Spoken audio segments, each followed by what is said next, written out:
Hidden in the forbidden area of a spooky town, the nightmarish Dead Zone construction site works in full swing under the blood-red moon. Morbid decor and eerie symbols set the tone for the project ahead, as creepy skeletal structures, half hidden in shadows, operate a grotesque assembly of haunted structures. The air is thick with ill-omened energy, as each clang of metal reminds of the macabre horrors being built for who knows what. It's time to forget about your health and safety as we make a site visit to the Dead Zone construction site. Welcome back to the channel, guys, and today we're going to be taking a look at a piece that I said in my last video is an essential purchase for any spooky town. Yes, given all the different buildings and themes that there are, that may be a strong statement, but stay with me and I'll explain why I think that this is true and how I plan on using this piece as I develop my spooky town project. Jumping straight into the specifications then, the Dead Zone construction site stands at a rather tall 10.79 inches and is 8.39 inches wide and 6.1 inches deep. In metric, that is 27.4 by 21.3 by 15.7 centimeters. This piece was released in 2020 and is made of poly resin. As for the features, it does not have an internal scene, but that's because everything is very much out in the open, unlike a fully constructed building. It does come with a power adapter that is included with this, and it is an animated piece. It does have a soundtrack that is controlled by a typical roller switch that you can adjust the volume. My preferred volume for all of these is off. The site does benefit from exterior lighting. It does not have a smoke feature, but it does have some very cool lighting features.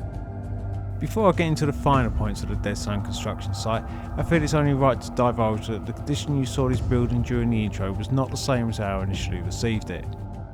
I'm not sponsored or endorsed by Lemax, so I'm not restricted on what I can or can't say about their products, and I wasn't too thrilled when I initially unboxed this due to many of the parts being broken, and the more items you buy, the greater the risk that you will get something that resembles a Lego set more than a finished article that you see on the box. The rubber chute was loose in the box, as was the wheelbarrow. A gargoyle's wing had broken, a worker's leg had suffered the same fate, and one of the steel girders had snapped at the back, but it was still hanging on in there. The repairs were fairly straightforward, but I could have gone through the hassle of sending it back and replacing it, but I chose to hang on to it. Just keep in mind that this can happen with this piece. So the Dead Zone construction site is quite a unique piece, as it's the only construction site piece ever produced, without the exception of Department 56 Igloo construction, but certainly nothing else for Spooky Town. This zombie construction crew of 5 will certainly be giving their gaffer nightmares, as they appear to have consumed more brains than they actually possess. The welder appears to be doing a great job, whilst the crane operator is just hanging around, and a barrow boy, who Lemax must have taken inspiration from Plant vs Zombies, empties the contents to any unfortunate soul walking by. If only he had a rubble chute and a skip instead. The colour scheme is on point, with the red oxide paint on the steelwork true to life.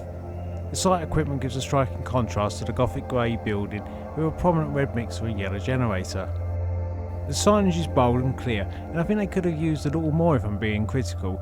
Lemax don't normally hold back on their wordplay on their signage, and they could have had a field day here. The animation, which can be a concern on Lemax pieces, is effective without being overly complex. The crane is attached via 2 magnetic points, which is certainly a plus point for safely storing after use, as well as protecting it during shipping, and a barrow boy has a forward and tipping motion. However, my favourite animation came from the lighting.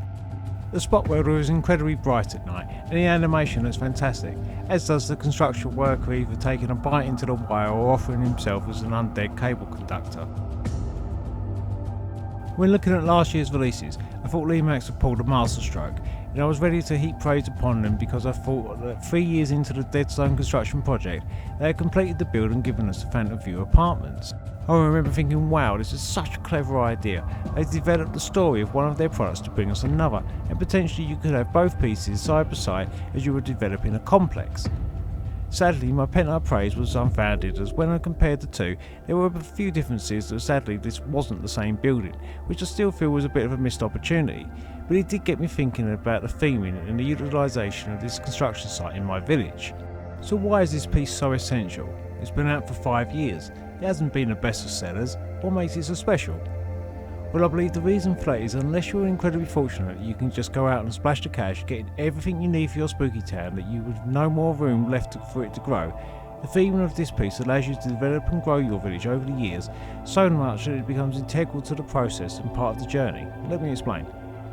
So you have a nice big area, or maybe even a relatively small area to start with, and rather than space your buildings out that they're miles apart, you clear this area and treat it like your own town's construction site. Maybe you plan to put 3 buildings in this area and a park full of trees, but you couldn't find the ones that you wanted or just didn't have the cash to spare.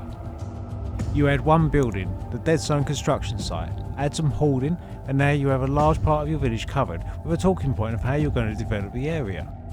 The next year you add a couple more pieces and some infrastructure, as the dead zone gang have been very busy since last Halloween. You relocate your construction site and the hoarding because next year the development will be complete. And now the project is complete. You have all 3 buildings and your park, and the development of this area in your village has been a fun focal point that you have witnessed evolve. How satisfying would that be? Let me know your thoughts on that in the comments. Well, it's clocking off time, folks. Thanks for watching, and I'm off to give these guys a hand. Figuratively, I hope.